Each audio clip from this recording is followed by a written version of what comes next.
السلام علیکم دوستو، اردو ڈبنگ کے ساتھ پاکستانی ٹیلی ویژن پر نشر ہونے والا ترکش ڈرامہ سیریل ارطغرل اس وقت پوری دنیا کے مسلمانوں میں جذبہ ایمانی جگانے میں مصروف ہے، مگر دبئی اور سعودی عرب کی طرف سے اس ڈرامہ کو بین بھی کر دیا گیا ہے۔ لیکن یہ جانتے ہوئے بھی کہ یہ صرف ایک فکشن ہوتی ہے، پھر بھی مسلمان دنیا کے جس کونے میں بھی ہیں ان کو ارطغرل غازی سے جنونی لگاؤ ہو چکا ہے، اور اس ڈرامہ میں جب بھی کوئی برے کردار والا مرتا ہے تو انہیں خوشی ہوتی ہے، اور جب کوئی اصلی مجاہد سیریل میں شہید ہوتا ہے تو ان کے غم میں دن رات سٹیٹس لگائے جاتے ہیں۔ تو دوستو، آج بھی ہماری یہ ویڈیو ارطغرل غازی میں ہونے والی 6 ایسی اموات کے بارے میں ہیں جن کے مرنے پر ناظرین حقیقت میں رو پڑے۔ تو چلیے جانتے ہیں ان کریکٹرز کے بارے میں، مگر اس سے پہلے ہمارے چینل کو سبسکرائب کرنا نہ بھولیں۔ نمبر 6، شاہیر۔ دوستو، سب سے پہلے آپ کو بتاتے ہیں حلیمہ سلطان کے بھائی کی موت کے بارے میں۔ شاہیر کی زندگی مشکلات سے گھری ہوئی تھی، اور بچپن سے ہی شاہی خاندان کا چشم و چراغ ہونے کی وجہ سے وہ دشمنوں سے بھاگتے ہوئے اپنی زندگی کا بڑا حصہ گزار دیتا ہے، اور پھر بالآخر اس کی نوعمری میں ہی شہادت نصیب ہو جاتی ہے،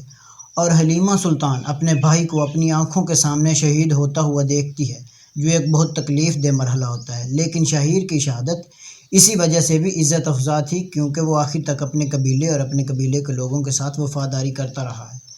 نمبر 5، سلیمان شاہ۔ دوستو، سلیمان شاہ جو کہ کائی قبیلہ کے سردار بھی تھے اور ارطغرل کے والد صاحب بھی تھے، اور ان کی زندگی تکلیفوں سے بھری ہوئی تھی۔ ان کی موت اپنے 2 پیارے بیٹوں کی باہوں میں ہوئی، اور چونکہ سلیمان شاہ اپنی زندگی میں بہت کچھ حاصل کر چکے تھے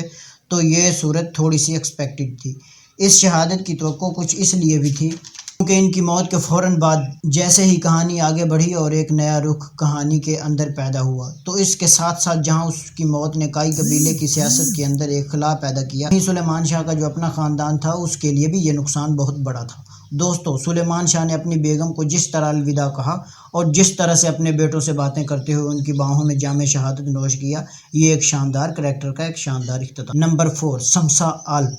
دوستو، یہ ایک ہنستا مسکراتا خوش شکل خوش مزاج یہ نوجوان ساری زندگی اپنی تلوار کو حق کے لیے بلند کرتا رہا ہے، اور جو اسلام کی سربلندی کے لیے لڑتا ہے،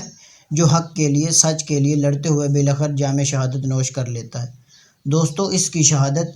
جن حالات میں ہوئی اور جس طرح سے اپنے لوگوں نے ہی اس کے ساتھ غداری کی اور دشمنوں کے بیچ جس طرح وہ تنہا جام شہادت نوش کرتا ہے، یہ منظر لوگوں کو رلا دیتا ہے۔ شمسہ عالم کی شہادت نے اپنے دیکھنے والوں پر ایک گہرا اثر چھوڑا، اور ایسا ممکن ہے کہ لوگ اس کریکٹر کو لمبے عرصے تک یاد رکھیں گے۔ نمبر 3، دہلی دمیر۔ دوستو، دوسرے سیزن کے اینڈ پر ایک ایسے کریکٹر کی شہادت واقع ہوتی ہے جو ہم میں سے بہت سے لوگوں کا فیورٹ یا سیکنڈ موسٹ فیورٹ کریکٹر رہا ہے، اور وہ کریکٹر ہے دہلی دمیر کا۔ یہ بہت زبردست لوہار، ایک مخلص انسان اور ایک ایسا انسان جس کا کہانی سنانے کا انداز دل مول لیتا ہے۔ دہلی دمیر بچوں سے محبت اور شفقت کرتا ہے، اور جس نے اپنا سارا خاندان حق کی راہ میں لڑتے ہوئے قربان کر دیا، وہ بالآخر جام شہادت نوش کر لیا۔ یہ ایک ایسا جذباتی منظر تھا جب دہلی دمیر کی آخری رسومات ہو رہی تھی اور بیک گراؤنڈ پہ جو دہلی دمیر کی آخری کہانی چل رہی تھی، تو ایک ایسا منظر بن رہا تھا کہ اس سین کو پورے ڈرامے کے ٹاپ مومنٹس میں شمار کیا جا سکتا ہے، اور ایسا دکھ، ایسا رنج اور ایسی تکلیف اس کریکٹر کی موت کے بعد پیدا ہوتی ہے جو شاید ہی کسی اور سین میں پیدا ہوتی ہو۔ نمبر 2، گوگچے خاتون۔ دوستو، گوگچے ایک ایسا کردار ہے جو کہ پہلے سیزن کے آغاز سے ہی آپ کو اچھا لگنا شروع ہو جاتا ہے، اور آپ کو اس سے ہمدردی ہونے لگ جاتی ہے۔ جس طرح سے ارطغرل کی جانب سے گوگچے کی محبت کو نظر انداز کیا جاتا ہے، تو اس کا درد دل اور اس کا تنہائی میں رونا، تو یہ تمام چیزیں ہمیں گوگچے کی طرف ہمدردی کے جذبات پیدا کرنے پہ مجبور کر دیتی ہیں۔ پھر ہجرت کے بعد گوگچے جب ایک نئے قبیلے میں جاتی ہے تو وہاں پر اس کی توتکن کے ساتھ ایک نئی دلچسپی شروع ہو جاتی ہے، اور پھر اس سے شادی کر کے جس طرح سے اسے سیاسی مقاصد کے لیے استعمال کیا جاتا ہے، تو یہ تمام چیزیں گوگچے کی موت کو ایک دکھی سین بنا دیتی ہیں، اور پھر اس کا اپنے شوہر کے سامنے جہاں میں شہادت نوش کرنا بھی ایک دکھ بھرا لمحہ تھا۔ نمبر 1، دوان عالم۔ دوستو،